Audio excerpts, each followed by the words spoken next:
अंगारकी चतुर्थीच्या तुम्हाला सगळ्यांना खूप खूप शुभेच्छा. चप्पल आहे ती शेरू.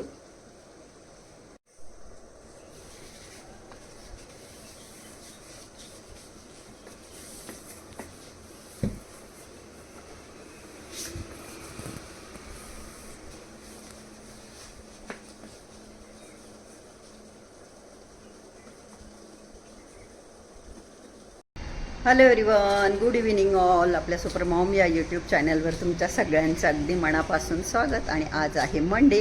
आता हो संध्याकाळ झाली, पण मी काय सकाळपासून शूट काही घेतलं नाही, कारण असं वेगळं आगळं असंही मी काही करत नाही अर्थात, पण वेगळं आगळं काही केलं नाही. आपलं रोजचंच रुटीन, आंघोळ, देवपूजा, शेरूबरोबर मस्ती, शेरूबरोबर टाईमपास, हेच सगळं चालू होतं.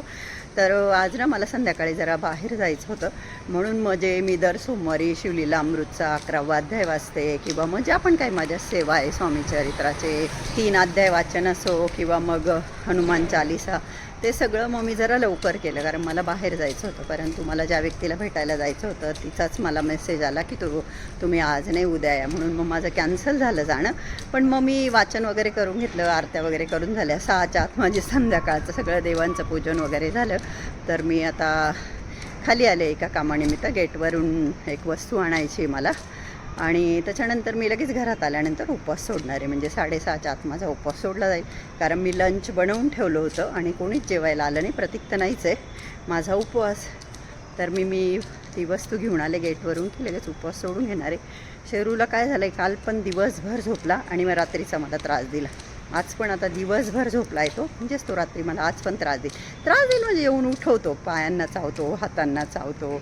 आणि काही नाही, आपण जसं लहान बाळाला कसं झोपण्याचा प्रयत्न करतो तसं मी त्याला झोपण्याचा प्रयत्न करते माझ्याजवळ थापडून वगैरे, पण तो काय झोपत नाही.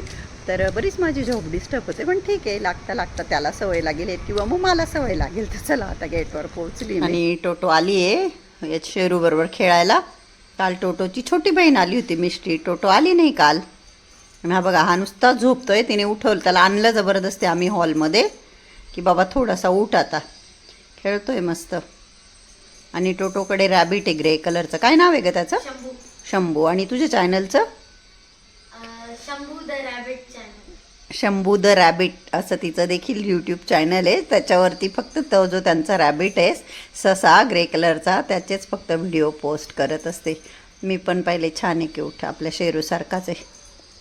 शेरू व्हाईट आहे, शेरू कॅट आहे, आणि ते रॅबिट आहे. शेरूला भेटण्यासाठी अजून 2 आलेले आहे. अथर्व ना, अथर्व आधी पण आलेला आणि हा नवीन आला. तुझं नाव काय बेटा?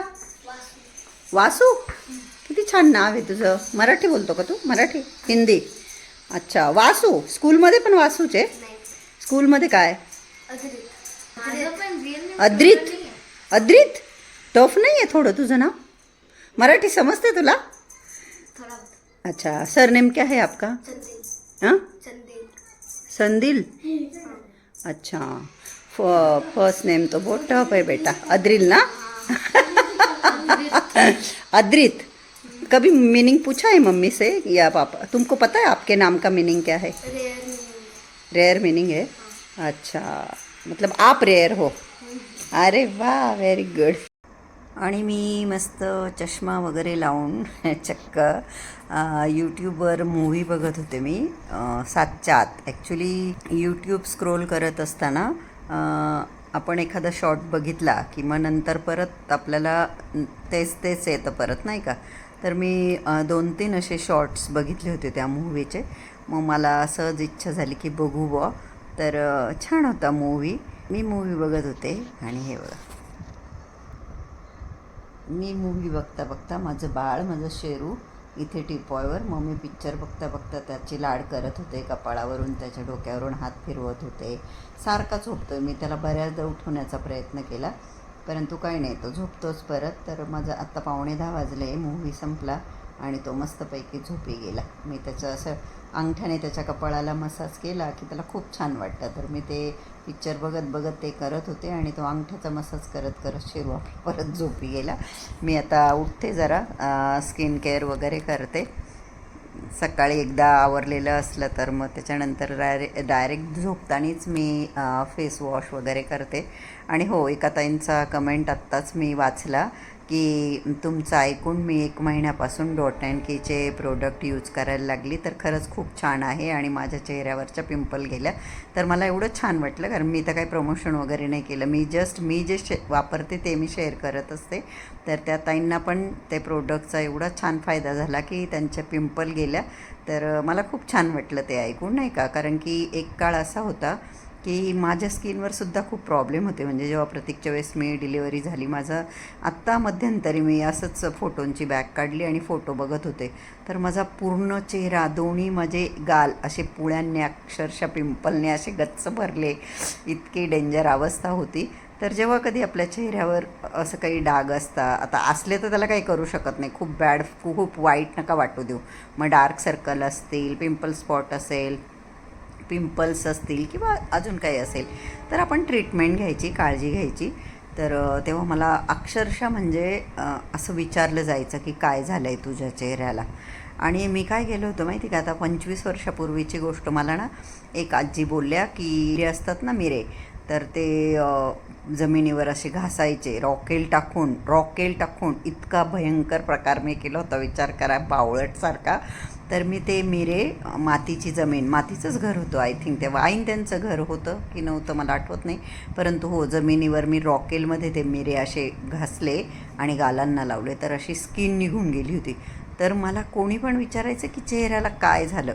एवढा भयंकर माझा चेहरा होता एकेकाळी. टचूड आता चांगला आहे. तर चला, आता तोंड धुते, नाईट स्किन केअर करते, कपडे चेंज करते. महाराज आज एवढे झोपले तर माहीत नाही आता रात्रीचे किती माझं ते जागरण करतील. Good night. आजही विशेष काही शूट केलं नाही. आता उद्या थोडंफार काही शूट करेल आणि मग हा व्हिडिओ मी तुमच्याबरोबर परवा शेअर करेल. Hello everyone, good morning all. आणि आज आहे अंगारकी चतुर्थी, तर तुम्हाला अंगारकी चतुर्थीच्या खूप खूप शुभेच्छा. माझे थोडेसे असे एक बट इथे व्हाईट झालेली असते, ती मला 1-2 महिन्यातून थोडंसं टचअप करावं लागतं. फक्त एकच बटला ते मी केलेलं आहे. मी जर थोडीफार डस्टिंग करून घेते. डस्टिंग करण्याच्या आधी चेहऱ्यावर फेस पॅक लावते आणि मग डस्टिंग करते, कारण आज बरेच कामं आहे, बरंच काय काय घडणार आहे ते पुढे तुम्हाला कळणारच आहे. त्यासाठी व्हिडिओ कंटिन्यू बघत राहा. ओट्स आणि हनी याचा मी फेस मास्क लावलेला आहे आणि 15 मिनटं तो चेहऱ्यावर ठेवेल. तेवढ्या 15 मिनटामध्ये माझ्या संपूर्ण घराची डस्टिंग करून होईल. तुमच्याबरोबर फक्त हॉलचीच शेअर करते. उन्हाळा असल्यामुळे धुळीचं प्रमाण खूप वाढलं आहे घरामध्ये. स्लायडिंग ओपन असल्या की धूळ येतेच. तर माझी छान अशी डस्टिंग करून झाली आणि छान अशी माझी देवांची पूजा करून झालेली आहे. साडी घालण्यामागचं रिझन अंगारकी चतुर्थी तर आहेच आहे, प्लस मी तुम्हाला मागच्या व्हिडिओत बोलले होते आय थिंक की माझ्या बहिणीचे जेठ वारले, तिथे दारावर जायचं आहे. तर 10व्याला मला जाणं पॉसिबल नाही झालं, तर आज 13वा आहे, तर मला तिथे जायचं आहे. तर मी आता उपवास आहे, तर चहा ठेवला आहे. मी मिठाचं काही खाणार नाही आहे, खात पण नाही. ज्यांना पाळायचं ते पाळतात म्हणजे. तर चहा ठेवला आहे मी. चहा उकळला की चहा पिते, केस थोडे विंचरते आणि मग उबर बुक करून जाते तिथे. आणि आता जवळजवळ 12:15 वाजलेले आहेत मला घरातून निघत करत. पेरू बिचारा झोपला आहे, त्याला खायचं प्यायचं ठेवून दिलं आहे. आता निघते मी. माझे 2-3 कामं आहे ॲक्च्युली, माहीत नाही आता मला घरी यायला किती टाईम होईल ते. ऊन तर प्रचंड आहे. माझ्या बहिणीची मुलगी आरोहीला मला आणायचं होतं सुट्ट्यांमध्ये. मी खूप आतुरतेने वाट बघत होते, कारण आरोहीला तुम्ही बऱ्यापैकी जण ओळखत असाल, ज्या मैत्रिणी पहिल्यापासून व्हिडिओ बघता त्या आरोहीला ओळखतच असतील. आरोहीला मांजर प्रचंड आवडतात, प्रचंड म्हणजे एखाद्या वर्षापूर्वी साधारण 4-5 मांजरं, आपल्या गावठी मांजरी बरं का, तर 4-5 होत्या. म्हणजे मग सगळे तिच्या मम्मीलाच खूप रागवायचे. ती प्रचंड म्हणजे मांजरासाठी अक्षरशः ती रडायची जर मांजरला हकललं वगैरे. आता एखादं वर्ष झालं, मग माझ्या बहिणीने सगळ्याच मांजरे काढून दिल्या आणि आता माझ्याकडे आणलं. मला वाटलं आरोही येईल बुवा, परंतु तिच्या स्कूलमध्ये ना समर कॅम्प आहे, 8च्या मुलींसाठीच आहे आणि फुल 1 महिना आहे. तर चला, चांगलंच आहे, खूप छान आहे. माझी बहीण सांगत होती खूप काही शिकायला मिळणार आहे आणि स्कूलमध्येच आहे. तर तिला काही काही नवीन शिकायला मिळेल याच्यासाठी मी हॅपी आहे, परंतु ती माझ्या इथं नाही येणार, याच्यामुळे मला खूप दुःख झालं. फर्स्ट तर मी तिथे जाईल जिथे माझ्या बहिणीच्या जाऊबाईंचं घर आहे, तिथे दारावर ज्याला म्हटलं जातं. आणि त्यानंतर प्रशांतजींच्या काकूबाई म्हणजेच माझ्याही काकूबाई आल्या, त्या काकू आमच्या रूपा आत्या म्हणून. तर त्या ॲडमिट आहे नाशिकमध्ये. काल त्यांचं काहीतरी ऑपरेशन पण झालं, मला डिटेल माहीत नाही. आणि त्या कुठे ॲडमिट आहे हेही इव्हन मला माहीत नाही. काल मी माझ्या चुलत नंदनबाईंशी बोलले तर त्या बोलल्या अपेक्स हॉस्पिटल, पण त्यांना काही म्हणजे नीट मला त्यांचा आवाज ऐकायला नाही आला. आणि मी ChatGPT केलं तर अपेक्स 2-3 आहेत नाशिकमध्ये, त्याच्यामुळे आता खूप कन्फ्युजन आहे की त्या कुठल्या हॉस्पिटलला आहे. पण मी म्हटलं की पहिलं तिथे दारावर जाते आणि मग तिथून कोणाला तरी कॉल करून ॲड्रेस घेईल. प्रशांतजींचा कॉल नाही लागत आहे, नाही तर मी त्यांनाच विचारलं असतं. तर ते काल बराच वेळ होते तिथे, पण माझं पण कर्तव्य, मी पण जायला पाहिजे. तर दारावर गेल्यानंतर मग मी तिथे जाईल. आणि परत अजून मला रेड क्रॉस सिग्नलवर पण काम आहे, एका पर्सनला भेटायला जायचं आहे. तर असे 3-4 कामं घेऊन मी निघाली घरातून. उबरवाल्याने भर उन्हामध्ये मला त्रिकोणी गार्डन पोलीस चौकीच्या तिथे ड्रॉप केलं, पण हे थोडंसं मध्ये होतं. मग मी मेहुण्यांना फोन केला तर आहे म्हणजे पायी चालण्यासारखंच आहे. त्यांनी मला हात दिला इथून. तर चालली आहे मी आता. ऑलमोस्ट 12:30 पाऊण वाजत आला. बाहेरची पाहुणे मंडळी खाली जेवण गेल्यानंतर आता घरच्या बायका इथे जेवण करताय. माझी बहीण बघा उपवासच आहे, सगळ्या फराळ करताय. आणि इथेच भाऊंचा फोटो देखील ठेवलेला आहे. आणि ह्या ललिताताई म्हणजे माझ्या बहिणीच्या मोठ्या जाऊबाई, त्यांच्या बहिणी आणि मावशी आहे मला वाटतं. आणि आता पुष्कळ 2ला 15-20 मिनटं कमी आहे आणि मी निघाले बहिणीच्या जावेच्या घरून. 1-1.5 तास थांबली मी तिथे. तर आत्ता मला रेड क्रॉस सिग्नल म्हणून नाशिकमध्येच शालीमारवर एक एरिया आहे, तिथे मला एका पर्सनला भेटायला जायचं आहे कामानिमित्तच. तर तिथे जाण्यासाठी निघाली मी. आणि ॲक्च्युली काय झालं, बोलण्याच्या नादामध्ये मला तिथे गेल्यानंतर मग मला गोविंदनगरमध्ये जायचं आहे ॲक्च्युली, जिथे माझ्या चुलत सासूबाई ॲडमिट आहे. परंतु बोलण्याच्या नादामध्ये मी आधीच ते बुक करून टाकलं होतं, पण ठीक आहे चला. तर निघाली मी आता रेड क्रॉस सिग्नलवर जाण्यासाठी. आणि त्या बायकांनी मला खूप आग्रह केला फराळ खा वगैरे सगळ्या. आता आमच्याकडे कसं नात्यात नाते खूप असतात, त्याच्यामुळे सगळ्यांना असं वाटत होतं की मी का खात नाही आहे. परंतु आज अंगारकी चतुर्थी आहे आणि मग मी त्यांना सांगितलं की मी उपवास असे निरंकार धरते, म्हणजे आज तरी धरला आहे. साबुदाणा वगैरे आपल्या हेल्थसाठी असाही चांगला नसतो. तर त्या सगळ्यांनी बिचाऱ्यांनी, दुःखघर आहे ॲक्च्युली, दुःखघर होतं ते, परंतु सगळ्यांनी मला खूप आग्रह केला की ॲटलिस्ट चहा तरी घे, केळी तरी खा. पण मी म्हटलं नाही, मी आज निरंकार उपवास धरला आहे. तर मी पाणी वगैरे घेतलं फक्त तिथे आणि आता निघाली आहे रेड क्रॉस सिग्नलवर जाण्यासाठी. आज मी एक छोटीशी टिकली लावली होती, परंतु तीही गरमीमुळे पडून गेली. पण चला, पूजेचं हळदी कुंकू आहे माझ्या डोक्याला. ॲटलिस्ट साडी घातल्यावर तरी कपाळाला काहीतरी पाहिजे, म्हणजे ते दिसायलाही बरं वाटतं. आता एक 10-1 मिनटामध्ये मी रेड क्रॉस सिग्नलवर पोहोचेल आणि माहीत नाही मला तिथे किती वेळ लागणार आहे ते. मग जाईल मी हॉस्पिटलमध्ये काकूंना बघायला. 2 वाजता मी इथे आली होती आणि आता 6:05 झाले, म्हणजे 4 तास इथं मला लागले ज्या कामासाठी मी आली होती त्या. तर आता मला जायचं आहे गोविंदनगरला अपेक्स हॉस्पिटलमध्ये. तर मी इथून तिथे जाण्यासाठीच उबर बुक केली आणि तिथून मग मी घरी जाईल. तर माहीत नाही आता मला हॉस्पिटलमध्ये किती वेळ लागतो, काय लागतो. आता उबर यायला पण अजून 7 मिनटं आहे. आणि उपवास आहे माझा, तर मी फक्त घरून चहा पिली एक मोठा कपभर. आता रस पिण्याचा विचार करते गाडी येईपर्यंत वेळ येतं. आणि त्या दिवशी पण मी याच एरियामध्ये रेड क्रॉस सिग्नलवर इथेच रस घ्यायला आली होती, सप्तशृंगी रसवंती गृह. आणि आजही मी इथेच रस घेण्यासाठी आली आहे. ॲक्च्युली रस पिण्याची वेळ नाही राहिली, आता संध्याकाळ झाली आहे, पण ठीक आहे. आता तिला मी आत्ता रस, सेवा माझ्या गणपतीच्या बाकी आहे, घरी जाऊन करेल आता मोदक वगैरे गणपती बाप्पाला.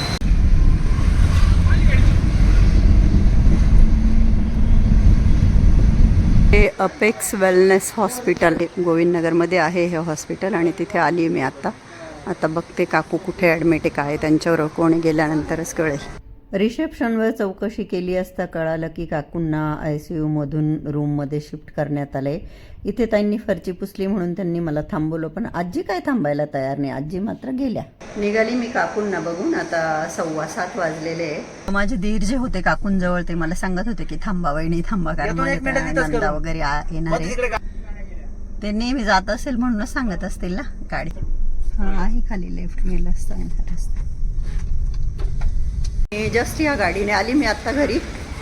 बापरे, फार लेट झालं आहे. किती वाजले माहिती का? 8:10 कमी 8:10. बिचाऱ्या शेरूला खूप तास एकटा सोडला, आज सगळ्यात जास्त लेट झाली. बोर झाला का तू? ए शिन्या, माझ्याकडे बघणार पण नाही आता. शेरू का झालं? कुठे गेली होती मी छेलूला सोडून? अच्छा अच्छा, खेळलीच बघणार आहे का तू? माझ्या छोन्याला मी एकटं छोलून गेले ग बाई. किती तास माझं सोनं एकटं होतं गालामध्ये. किती तास एकटं होतं माझं बाबू. हा, काय झालं? आमच्या शिरू लाडात आला का असं करतो? काय झालं बाळा? काय झालं सोना? चल ग बाई, माझ्या सोन्याला एवढ्या तास एकटं सोडलं ग बाई. आता मी छोनूला ट्रीट देते ग बाई माझ्या छोनूला. चल चल चल चल चल चल चढ चढ वरती चढ. बाई ग माझं लेकरू ग, एवढे तास एकटं थांबलं ग माझं बाबू. माझी शोनी खूप आठवण. तुम्हाला असं येईल, पण मला दिवसभर हे सगळं करत असताना इतकी शेराची आठवण येत होती की बराच तास एकटा राहिला आज. याच्या आधी पण मी बऱ्याचदा गेले, पण एवढे 8 नाही वाजले कधी. आज जरा जास्तच लेट झालं. ते काय मुका प्राणी बिचारा, तर काय बोलता येईना. त्याला खायला ठेवून गेले ते, पण त्याने विशेष काही खाल्लेलं दिसत नाही त्याचं फूड, म्हणून त्याला आता ट्रीट एकटे शोधलं माझ्या शिवणूला एवढा वेळ. अच्छा माझी बाला, थांब थांब थांब थांब रशना, थांब थांब गो माझी राणी. किती भूक लागली ग बाई माझ्या बाळाला, किती भूक लागली माझ्या शिवणूला. आता हे नॉनव्हेज बिनव्हेज फूड असेल आपल्या छेलूचं, पण ठीक आहे आता. किती खातोय मजेने, चटक चटक चटक चटक. ते ड्राय फूड काहीच नाही खाल्लं बाळा. शोना ए राजा, ड्राय फूड का नाही खाल्लं तू शोना? हा, बदमाश काटी माझी छोनुली मुनुली. त्याला खूप आवडते ट्रीट म्हटल्यानंतर, खूप आवडते त्याला ना बाळा. किशा मिटक्या मारत मारत खातोय मस्त. अच्छा डोले बंद करून घेते का माऊ खाताने तू? थांब थांब थांब थांब थांब थांब मी 1 मिनिट शोना. जरा किती भुकेला होऊन गेला होता. तुला मी खायला ठेवून गेले, तू खाल्लं नाही. तू पाणी पिलं नाही शोन पापडी. तू माझी छोन पापडी बाई ग. किती भुकेलं होऊन गेलं ग माझे शोन. किती भुकेलं होऊन गेलं ग माझी चिमुड. अच्छा अच्छा संपलं ना बाळा आता. थांब थांब बघते मी अजून आहे का त्यात. इतकी भूक लागली माझ्या राजा बेटाला. थांब रे शना, थांब रे बाळा. काय दिसलं काय दिसलं? हे घे हे घे हे घे हे घे हे घे ना बाळा. अरे थोडं राहिलं आता. काय दिसलं तुला? हे घे तुला. अच्छा माझी बोट बी चाटणार आहे का गंधुराम? आता यांगार की चतुर्थी आणि हे तुला नॉनव्हेज. बाय ग माझं सोनं ग, माझं सोनं ग. धर धर हे हे बघ हे बघ. काय झालं काय झालं काय झालं काय झालं काय झालं? अच्छा अच्छा खाऊन झालं लगेच बदमाशी सुरू. अरे रे रे रे पडशील रे जिंगऱ्या. संपलं ना बाळा आता, संपलं ना. ए शोनू संपलं ना बाळा, संपलं ना. अच्छा अरे संपलं. अरे संपलं ले बाला. हा चनू ए चनू ए माझी चिंगुडी, ए माझी चिंगुडी, ही माझी चिंगुडी ग बाई. ही माझी चिंगुडी ग बाई, चिंगुडी. शना कुठे गेली होती मी बाबूला सोडून? कुठे गेली होती मी शोनाला सोडून? हा ए छना बाबा, ए छना बाबा, ए छना बाबा, ए छना बाबा. अरे तू लाग करतोय का माझ्यावर? लाग करते का मग? हा अच्छा अच्छा अच्छा. काय मैत्रिणी म्हणता शेरूला घेऊ नको, त्याचे केस गळतात. तुम्ही काळजीपोटी सांगता, थँक्यू सो मच. परंतु हा प्रश्न आम्हालाच खूप होता ॲक्च्युली. कारण प्रतीक जेव्हा 1-1.5 वर्ष मी मला खाली वाकावं लागते कारण ट्रायपॉडच्या हाईटमुळे. तर 1-1.5 वर्ष जेव्हा प्रतीक, आम्ही हैदराबादला असताना प्रतीकच्या फ्लॅटमेटचे 2 कॅट होते, जसं मी आधी पण सांगितलंय. तर प्रतीक जेव्हा पण यायचा त्याच्या कपड्यांना सगळे केस, आणि आम्हाला ते खूप सवय नसल्यामुळे खूप इरिटेटिंग वाटायचं की असं वाटायचं की शी हे काय. पण मग जेव्हा आम्ही डॉक्टरांशी बोललो की त्यांनी सांगितलं की काळजी घेता येईल तेवढी आपण घ्यायची, पण असं त्याच्या केसांमुळे मेजर इश्यू असं काही होत नाही. होतो किचन ओट्यावर वगैरे बसतो, पण टचूड अजून त्याचा एवढा हेअरफॉल नाही होते. तरी आणला तेव्हापेक्षा आता थोडा वाढला आहे. पण मी कोंब करत राहते त्याला. मी एवढं शूट नाही करत. मी उठल्या उठल्या रोज त्याचे आईज क्लीन करते, त्याचे हेअर कोंब करते. तर एवढे नाही गळत, पण पहिल्यापेक्षा थोडंसं प्रमाण वाढलंच आहे. आणि किचन ओट्यावर वगैरे मग मी प्रत्येक भांडं, म्हणजे असंही आपण भांडं विसळूनच घेतो. ए बाबा संपलं ना ए राजा. तर प्रत्येक भांडं मी विसळूनच घेते की याचा केस वगैरे नसूल गेला. आणि खूप काळजी घेते किचनमध्ये की चुकून याचा केस नको आपल्या पोटामध्ये जायला. तर आता याला खाऊ घातलेला आहे. किती वाजले? पुष्कळ 8 वाजून गेले. आता मी काय करते, हात स्वच्छ धुते, पायांवर पाणी घेते आणि प्रशांतजी असं बोलले की ते जेवून येणार आहे. तर माहीत नाही त्यांना जेवायला माझ्या आईकडे आणि त्यांच्याकडे का माझ्या बहिणीकडे का अजून दुसरं कोणाकडे ते काय मला माहीत नाही. तर त्यांचा फोन आला होता, ते मला बोलले की मी जेवून येईल. तर मग माझंच जेवायचं करायचं आहे आणि 21 मोदक केल्यानंतर अजून काय खायला पाहिजे. तर चला आता सर्वप्रथम मी हातपाय धुवून मोदक करून घेते, गणपती बाप्पाची आरती करते. ते मी गणपती बाप्पांसाठी 21 मोदक केलेले आहे तळणीचे आणि गणपती बाप्पांना नैवेद्य दाखवायला पुऱ्या देखील केलेल्या आहे. पण शेरू मला प्रचंड त्रास देतोय, त्याला बघायचंय काय चाललंय काय नाही. वंदन करुणी चरणी अर्पिते भक्तीचा साज, अत्यर्कलीला घाद महिमा अमर्याद करणी, सदैव मी नतमस्तक हो आपल्याच चरणी, इष्टदेवता ग्रामदेवता स्थानदेवता ही, सर्व देवता मुचे अगदी आहात हो तुम्ही. दिवसभर बाहेर होती मी, परंतु शक्य नाही झालं बाप्पाच्या दर्शनाला जायला. म्हटलं चला सोसायटीत तरी जाऊन बाप्पांचे दर्शन घेऊन येऊ. प्रथम तुला वंदिते, सुख करता दुःख करता वरदा विघ्नाची, नुर्वी पूर्वी प्रेम कृपा जयाची, सर्वांगी सुंदर विषेंदुराची, कंठी जळते कंठी शोभे मान मुक्ता फळांची. जे मी फुलं आणली होती ती गणपती बाप्पांना अर्पण केली आणि छान अशी गणपती बाप्पांची आरती वगैरे केली. त्यांना मोदक दाखवला, नैवेद्य दिला आणि गणपती बाप्पा खाऊन घेतील मोदक. आणि चला आता निघते. गणपती बाप्पांना कोणीतरी एक मोदक ठेवलेला आहे. कसं उबर बुक केलेली असायची, त्याच्यामुळे असं मंदिर लागलं तरी म्हणजे नाही थांबली. मी थांबू शकत होते म्हणा, नाही का काय झालं असतं, इथले चार्जेस वाढले असते, माझ्या डोक्यातच आलं नाही. पण जिथे जिथे गणपती मंदिरं लागले तर प्रचंड गर्दी होती. आता अंगारकी चतुर्थी म्हटल्यानंतर असणारच. तर आता हे सोसायटीमध्ये आणि चंद्रोदय 10, इथे बोर्डवर पण लिहिलं आहे की 10:18 चंद्रोदय. आता 9:45 वाजले, परंतु मंदिरामध्ये कोणीच नाही, गणपती बाप्पा एकटेच आहे. चला मी त्यांची आरती वगैरे केली, त्यांना मोदक दाखवला. आता जाते घरी. प्रचंड एवढी बाहेर आहे मी मोकळ्या याच्यात, परंतु प्रचंड गरम होतं आहे खूप, म्हणजे खूप उष्णता वाढलेली आहे. चला उपवास वगैरे सोडून झाला, जेवण करून झालं. आता किचन ओट आवरायचं आहे, त्याच्या आधी चेंज करावं लागेल, प्रचंड गरम होतं आहे. तर असाच होता आजचा व्हिडिओ. कसा वाटला तुम्हाला, आवडला का? व्हिडिओ आवडला असेल तर व्हिडिओला लाईक करा, चॅनलला अजून सबस्क्राईब केलं नसेल तर प्लीज सबस्क्राईब करा. आणि आजचा हा व्हिडिओ बघितल्याबद्दल तुम्हा सगळ्यांचे मनापासून खूप खूप धन्यवाद. Thank you so much. Love you all. Bye bye. Take care. Good night.